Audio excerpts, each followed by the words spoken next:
अस्सलाम वालेकुम नाज़रीन, आप देख रहे हैं अनोखा अंदाज में आपका हो जमाल सिद्दीकी। उम्मीद करता हूँ आप खुश खुरम होंगे। नाज़रीन कराम, 87 करोड़ रुपए सोशल मीडिया टीम पर क्यों खर्च किए?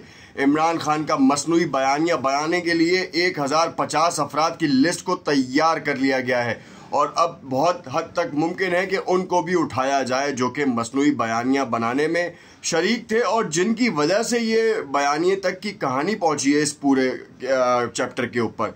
खैर, इसके अलावा भी और कुछ चीज़ें हैं जो कि आपको बताएंगे फिरदौस। इसके ऊपर सबसे ज़्यादा इनको जो है ना वो प्रॉब्लम क्रिएट हुई थी, जिसके बाद अता तारड़ ने भी प्रेस कॉन्फ्रेंस की है। उसमें भी उन्होंने इस बात का इजहार किया कि आखिर जो कौम का पैसा है वो इसके ऊपर इस्तेमाल किया गया है, जबकि वो ये नहीं बता रहे कि 21 अक्टूबर को जो जलसा किया गया है फ़कीदुल मिसाल, जिसकी मिसालें दी गई थी, जिस तरीके का वो जलसा किया गया है, पूरा प्रोटोकॉल निगरा हुकूमत का जो है वो पूरा सपोर्ट सामने आया है और पूरी मशीनरी इस्तेमाल की गई है, सरकारी मशीनरी, एक भगोड़े मफरूर शख्स के लिए। और उसके ऊपर तकरीबन जो 1 अरब रुपए का खर्चा किया गया था वो कहाँ से आया, वो किसने दिया? और अगर वो 1 अरब रुपए का खर्चा नहीं था तो फिर आखिर किसने ही वो खर्चा किया? जलसा करने में जो पैसा खर्च हुआ वो किसका पैसा था? सबसे पहली चीज़ तो ये, अगर एहतसाब करना है तो इसी तरीके से एहतसाब करें। दोहरा मयार इख्तियार किया गया है, एक तरफ ज़मानत नहीं मिलती तो दूसरी तरफ ज़मानत की कार्रवाई के हवाले से एक ही दिन में हर चीज़ हो जाती है। नैब के जो हैं वो रहनुमा भी जो है वहीं पहुंचे हुए होते हैं। रहनुमा से मुराद ये कि उनके मेंबर जो हैं वो वहीं मौजूद होते हैं अदालत में और किसी को कोई एतराज़ नहीं होता, ज़मानत हो जाती है। और कल का दिन जो है वो बड़ा ही अहम है, ख़ास तौर पे इमरान खान के लिए भी और नवाज़ शरीफ के लिए भी। एक तरफ जो है वो कहा यह जा रहा है कि जो रेफरेंसेस फ़ाइल किए गए थे वो भी वापस ले लिए जाएंगे और अगर रेफरेंसेस फ़ाइल वापस ले लिए जाते हैं तो सज़ाएँ तो कलअदम हो जाएंगी और ये सारे मामलात सारे ख़त्म हो जाएंगे और फिर एक बार फिर चौथी बार वज़ीर आज़म के लिए जो है वो राहें उनकी हमवार होंगी, जो चाहते हैं कि इस मुल्क पे आएँ और मईशत का बेड़ा गर्क करें दोबारा। नाज़रीन किराम, इन तमाम चीज़ों के ऊपर तफसील से बात करेंगे। उससे पहले आपसे इल्तमास करते हैं कि अगर आपने चैनल को लाइक एंड सब्सक्राइब नहीं किया तो उसे लाइक एंड सब्सक्राइब कर लें ताकि आने वाली तमाम वीडियोज़ के नोटिफिकेशन मिलें।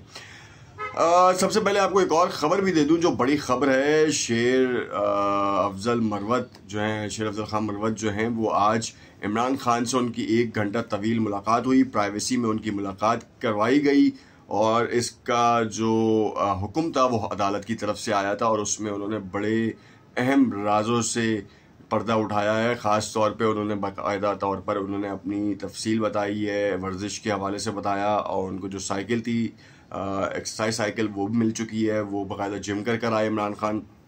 और उन्होंने इस वक्त की सियासी मंजरनामे के ऊपर इमरान खान ने कहा कि ये कौम देख ले, मुझे बताने की ज़रूरत नहीं है, मेरा बयानिया अगर सामने नहीं आ रहा तो कौम के सामने वो चीज़ें आ रही हैं जो कि मैं बता के थक चुका था और आज हमें ये दिख रहा है कि किस तरीके का दोहरा मयार है। एक तरफ एक शख्स को राहदारी ज़मानत दे दी जाती है, फिर उसके ख़िलाफ़ जो है वो बाकायदा रेफरेंसेस जो हैं वो हटाने की कोशिशें की जाती हैं और जो अब कहानी है वो ये है कि इलेक्शन से पहले जो है वो क्लीन चिट दी जाएगी और मामलात को जो है हल किया जाएगा। उससे कबल आपको ये भी बताता चलूँ कि इस वक्त बैकडोर चैनल से राब्ते भी हो रहे हैं और उन राब्तों में PDM की नुमाइंदा जमातों के अरकान राब्ते कर रहे हैं कि अब क्यों ज़रूरत पड़ रही है पाकिस्तान तहरीक-ए-इंसाफ की कि उनसे राब्ते किए जाएं।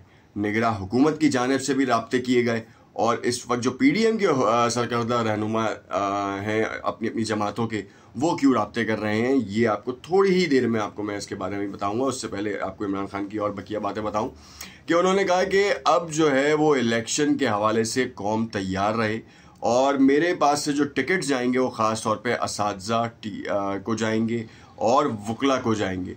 इस वक्त पाकिस्तान की तारीख़ में जो है वो जिस तरीके से पाकिस्तान तहरीक-ए-इंसाफ के ऊपर क्रैकडाउन किया गया वो सबके सामने है कि किसी भी तौर पर जो है वो उनको आगे नहीं आने दिया जा रहा, कोई कन्वेंशन नहीं करने दिया जा रहा, पार्टी मीटिंग्स नहीं करने दी जा रही, बाकायदा जूम्स के ऊपर चीज़ें इनिशिएट हो रही हैं। हम किसी भी मामले पे कोई हमारे मुस्लिम ममालिक में जो मजालिम ढाए जा रहे हैं उनके ऊपर कोई बात नहीं करने के लिए हमें इजाज़त दी जा रही, ना कोई प्लेटफॉर्म प्रोवाइड किया जा रहा है। ये बातें उन्होंने की। उसके बाद उन्होंने कहा कि इलेक्शन की तैयारी जो है वो अब हम कर रहे हैं, और इलेक्शन में जो है असातिज़ा और जो वकला हैं उनको हम ये काम देंगे, क्योंकि इस वक्त भी जो बयान है और जो बयानिया है इमरान खान का, वो वकला के ज़रिए मैदान में आ रहा है और आवाम में आ रहा है। इस वक्त शेख रशीद जैसा मजबूत आदमी, उसको भी तोड़ दिया गया। आप देख लें, सदाकत अली अब्बासी हो गए, उस्मान डार हो गए, ये वो लोग थे जो वफा के पैकर थे, मगर उनको जो है वो ऐसा उनके साथ मामला रचा कि वो बिल्कुल ही अलग हो गए हैं। फर्रुख हबीब आपके सामने हैं, और मुतादिद रहनुमा अभी भी जो है ना वो छुपे हुए हैं, डर के मारे कि वो अगर सामने आएंगे, रुपोशी ख़त्म करेंगे तो उनको गिरफ़्तार कर लिया जाएगा, उनको फोर्स किया जाएगा, और ये फोर्स जो है वो और ज़्यादा पाकिस्तान तहरीक इंसाफ को तक़वियत देगी। इस वक्त उनका कहना ये भी था कि अगर इलेक्शन होते हैं तो इस वक्त पाकिस्तान तहरीक इंसाफ पहले से ज़्यादा मकबूल होगी। अब मैं बात करता हूँ अता तारड़ फिरदौस आशिक अवान। ये वो दो शख्सियात हैं जिन्होंने सोशल मीडिया टीम के ऊपर अब क्रैकडाउन करने का फैसला किया है, और गरीदा फारूकी साहिबा ने भी बाकायदा एक ट्वीट की। उस ट्वीट में उन्होंने बहुत सारे हकाइक पर से पर्दा उठाया। अब वो हकाइक क्या थे? उन्होंने कहा कि पाकिस्तान तहरीक इंसाफ की मकबूलियत को मसनूई तौर पर बढ़ाया गया, ट्रेंड सेट किए गए। फॉर्मर ट्विटर और इस वक्त का एक्स, उसके ऊपर बाकायदा तौर पर सोशल मीडिया टीम्स को हायर किया गया, 87 करोड़ रुपए खर्च किए गए।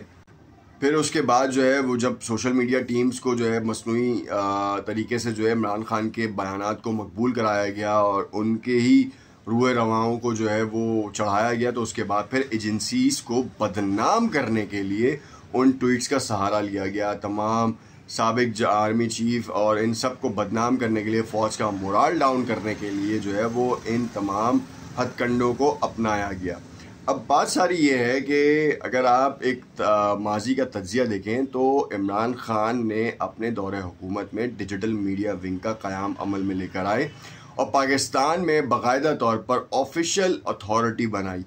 ऑफिशियल अथॉरिटी बनाने के बाद एक पूरा प्रोक्योरमेंट, पूरा एक प्रोफेशनल तरीके से पूरा एक निज़ाम इख्तियार किया, जिसमें उन्होंने जनरल मैनेजर को हायर किया, इमरान गजाली साहब को हायर किया उस वक्त, और पूरी टीम हायर की जो कि वो तमाम डिजिटल मीडिया की पॉलिसीज़ को देख रही थी और उसके हवाले से काम कर रही थी। और फ्रीलांसर्स हो, आईटी एक्सपोर्ट्स के साथ मिलके काम करना हो, यूनिवर्सिटीज़ में जो है वो आईटी को, आईटी सेक्टर को और डिजिटल मीडिया विंग के इंफ्रास्ट्रक्चर को बताने बढ़ाने के लिए काम करते रहे, जो कि उनका सहरा है ये।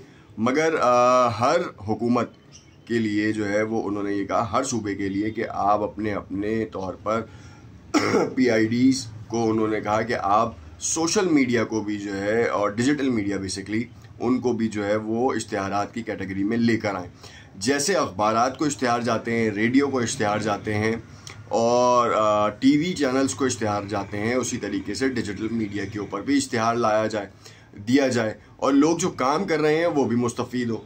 अब उसके लिए एक पूरा क्राइटेरिया मेंटेन किया गया। आपको बताऊं कि रजिस्ट्रेशन का पूरा एक मैकेनिज़्म था। उस मैकेनिज़्म के थ्रू जो है वो इमरान खान की हुकूमत में, उस मैकेनिज़्म के थ्रू जो उसके ऊपर पूरा उतरता था वो उसमें इनरोल हो गया, चाहे वो इमरान खान का सपोर्टर हो, चाहे वो इमरान खान के ख़िलाफ़ बोलता हो, चाहे वो किसी के भी ख़िलाफ़ बोलता हो, मगर अगर उस क्राइटेरिया पे पूरा उतरता है तो वो उसको इनरोल कर लिया जाता है। और जैसे ही उसको इनरोल किया गया तो अगर वो उस क्राइटेरिया में आता था तो वो उसको जो है वो कैंपेन्स मिलना शुरू हुई।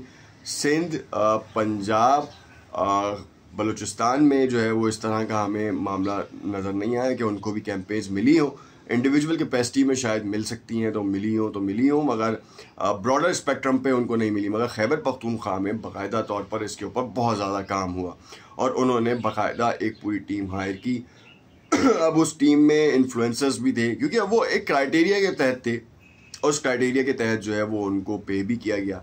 अब चाहे आप उसमें नाम लें कि वो उन्होंने बयानिया प्रमोट किया, अगर आप बयानिया की बात करते हैं तो पिछली 50 साल तारीख़ उठा के देख लें, बल्कि 75 साल तारीख़ उठा के देख लेंगे, इंफॉर्मेशन डिपार्टमेंट ने जब भी इश्तिहारबाजी की है और जब भी गवर्नमेंट के इश्तिहार जो है वो इन चैनल्स को दिए हैं और इवन डमी पेपर्स को, डमी चैनल्स को दिए हैं, तो उसमें मटेरियल क्या शाया किया, मटेरियल तशरीही मवाद किसका था, कौन कौन लोग उसमें शामिल थे और क्या था वो, कितना पैसा था, ये भी आपको सोचना पड़ेगा और देखना पड़ेगा। और वो जो है ना वो सिर्फ एक खैबर पख्तूनख्वा का नहीं है, वो आप पंजाब का भी उठा के देख लें, आप इस्लामाबाद का भी उठा के देख लें, आप बलूचिस्तान का भी उठा के देख लें, आप सिंध का भी उठा के देखें, आपके रोंगटे खड़े हो जाएंगे। आपको पता चलेगा कि इश्तिहारों को रोका कैसे गया था इमरान खान ने, किस तरीके से जो है ना बेदर्दी से हुकूमत का पैसा जो खर्च हो रहा था वो इमरान खान ने रोका था। इस बात का गवाह जो है ना वो फवाद चौधरी भी है। फवाद चौधरी आपको इस बारे में मज़ीद तफसीलात भी बता सकते हैं, नहीं तो मेरी नेक्स्ट वीडियो ज़रूर देखिएगा, इस हवाले से मैं आपको उस पर भी बताऊँगा। देखते रहिएगा अनोखा अंदाज़। शुक्रिया।